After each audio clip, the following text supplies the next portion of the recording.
This episode is brought to you by Accenture. When your advertising operations fall out of sync, everything else follows. Spotify and Accenture are working together to reinvent the rhythm of ad sales, using automation, analytics, and smarter workflows to simplify campaign delivery and access better data across the business. The result? Less time spent on operations, more time connecting brands with the moments and fandoms that matter most. Learn more at accenture.com/Spotify. Here's your report. Oh, thanks, Jane. I wish I could hire someone just like you. Try LinkedIn Hiring Pro. It's more than a job board. It's like the recruiter you always wished you had. Hiring Pro uses real-time insights to match your role to LinkedIn's unique network of professionals and delivers a short list of best fit candidates. You'll spend less time sorting applicants and more time talking to the right people. Let's do it. You're irreplaceable, Jane, but another you would be great. Hire right the first time. Post your job for free on LinkedIn today at linkedin.com/quality. There's a specific kind of silence that happens in high-stakes meetings. I don't mean an awkward pause. I mean the silence of someone who had something important to say and didn't say it. Imagine this. You're in the room, the most senior people in your company, including you, are there.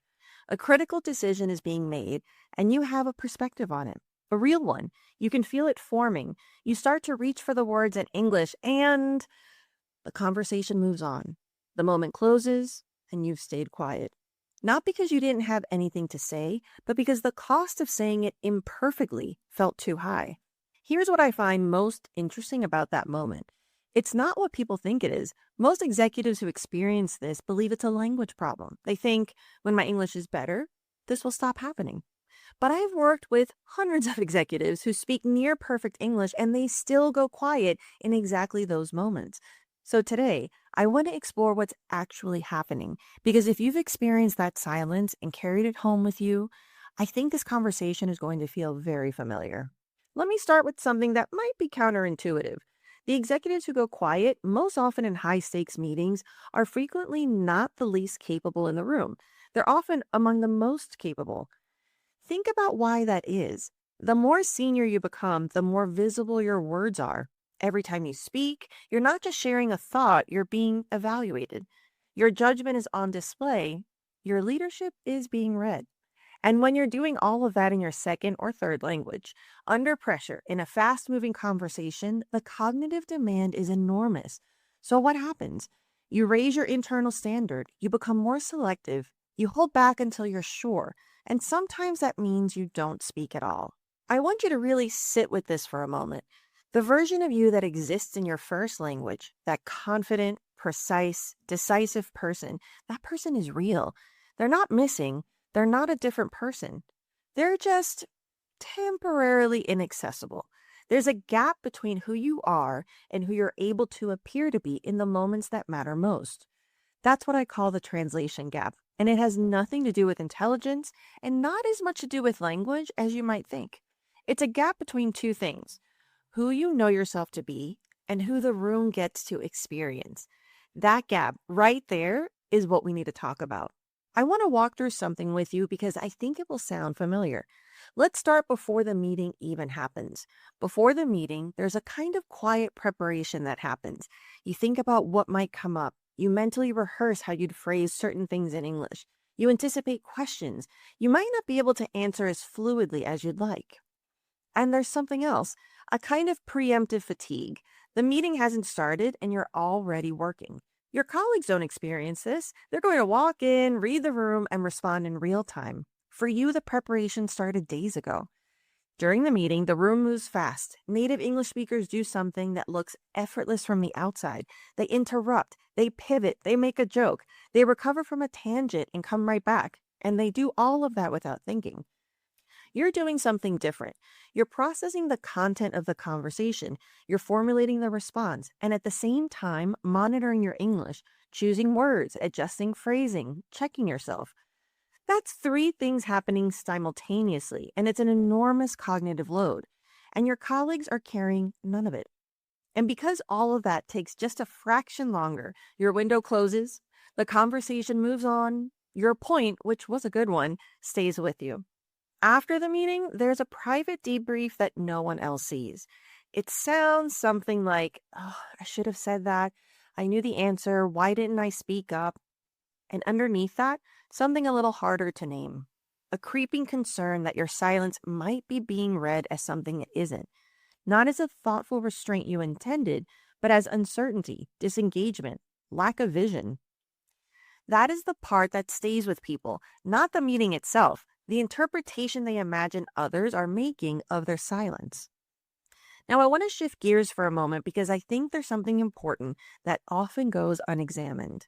When executives talk about going quiet in meetings, they usually frame it as a personal frustration, something they feel bad about. But I want to talk about what it's actually costing you professionally, because I think it's more than most people realize. The visibility problem in corporate environments, especially at the senior level. Perception is built in real time in real rooms. Ideas that stay in your head don't get attributed to you. Influence and impact require spoken presence. And the people who are shaping how your organization thinks, who is ready for what, who should lead what, those people are forming their opinions in the meetings you're sitting in. You may be doing extraordinary work. You probably are. You may be the person your team comes to privately for advice and guidance, and still be largely invisible at the leadership level. Because leadership at that level is evaluated in conversations, not just in deliverables. I want to say something about executive presence because I think it's widely misunderstood. Executive presence isn't charisma. It's not being the loudest person in the room or the most confident sounding. It's the perceived alignment between your inner capability and your outer expression. When those two things are in sync, when people can see and hear what you actually know and think, that's what we call executive presence. And for many international executives, there's a gap between those two things.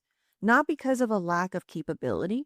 The capability is real and it's significant, but because the channel through which that capability can be expressed is narrowed. People in the room sense this gap. They can't always name it, but they sense it. Here's the part that's hardest to sit with. The longer this pattern continues, the more it shapes how others see you, and gradually, how you see yourself. Promotions go to the person who seemed most capable in the room, not always the person who was the most capable. There's a difference, and most organizations don't have a way to correct for it. There is a version of your career where you peak below your potential, not because of your intelligence, not because of your work ethic, not because of the quality of your thinking, but because the right people in the right rooms never quite got to experience the full version of you. That's a hard thing to say, and I say it not to create fear, but because I think you already sense it. You sense that there's a ceiling above you that isn't about your skills, it's about your visibility, and visibility becomes a choice, but only once you understand what it's been limiting. So let me offer you an analogy. Imagine you've spent years building something extraordinary. The architecture is brilliant, the engineering is sound, the interior is world class, but the entrance is hard to find. People walk past it not because the building is inferior, but because they can't see how to get in. Executive communication is the entrance to everything you've already built. Without it, the building still exists, it's just not being experienced. I want to address something I hear very often. People say, once my English improves more, this will resolve itself. When I'm more fluent, I'll be more confident. When I'm more confident, I'll speak up more. I understand why that feels logical, but I've seen too many cases where it isn't. Fluency and leadership presence are two very different skills. You can have one without the other. You might be fluent, but your leadership presence is not optimized. I've worked with executives whose English is remarkable, nuanced, precise, sophisticated, and yet they still go quiet in exactly those moments because the issue was never really about vocabulary or grammar. The root cause is about what happens in your nervous system when the stakes are high and the room is moving fast. That is a different kind of challenge entirely, and it doesn't respond to more language study. There's something else worth naming. For many international executives, especially those who've navigated high-stakes English environments for years, going quiet has become part of their professional identity. It started as a survival strategy, a reasonable one, in early career moments. It made sense to listen more, speak less, observe the culture before asserting yourself. But survival strategies have a shelf life. What protected you in one chapter of your career can quietly become a ceiling in the next. The brain doesn't naturally make that distinction. It doesn't assess whether a pattern is still serving you. It just repeats it because it's worked before. This is why intelligence alone doesn't solve it. You can know intellectually that you should speak up and still in the moment not do it. Those two things can both be true at the same time. One of the most common things I hear from my executive clients, people who are genuinely brilliant, who have built remarkable careers, is this: I know what I want to say, I just can't get it out in the moment. That's not a knowledge problem. That's not even a language problem. That's actually a nervous system problem, and it requires a different kind of work. When executives do the work to close this gap, not just the language work, but the deeper work at the identity level, something shifts. They stop walking into high-stakes meetings running a private pre-meeting inside their heads. They walk in ready to listen, actually listen, because they trust they'll be able to express themselves, not perfectly, but genuinely, effectively. That distinction matters. Not perfectly, genuinely, and effectively, because genuine is what creates trust. Genuine is what creates presence. The gap between who they are and how they're perceived begins to close. People start attributing ideas to them, seeking their perspective before decisions are made, referencing what they said in other conversations. They stop being the person who is brilliant in private, the one their team counts on, the one colleagues come to for real advice, and become the person who is visible at the level their expertise deserves. But honestly, the change that strikes me most isn't even the professional one. Clients tell me they feel lighter, that they dread the beginning of the week less, that there's a particular kind of exhaustion that they become so accustomed to, the exhaustion of carrying this privately, that they didn't realize how much it was costing them until it started to lift. They tell me they finally feel like themselves in the rooms that matter. That's what this is really about. Not just a better meeting, a more complete version of your professional life. The version where the intelligence and the effort you've invested for years can finally be seen. There's something deeply personal about being fully understood by the people whose opinions matter to you. In your first language, you've had that access your whole life. In English, in the professional environments that are shaping your career right now, perhaps you haven't, not fully. This work is about earning that, not through performance, but through presence. If what we talked about today describes something you've been carrying for a while, something you've felt but maybe never heard named quite this clearly, I want you to know something. You're not alone, and you're not broken. You're a high-functioning professional navigating a challenge that most of the people around you don't even know exists. And the fact that you're here watching this means you're at the point where you're ready to take it seriously. If you're at a stage in your career where you know this pattern is costing you, and you want to work on it at the level it actually operates, not just with more language practice, I'd love to meet you. There's a link below with information about how I work with executives and leaders privately, so take a look if it resonates and reach out.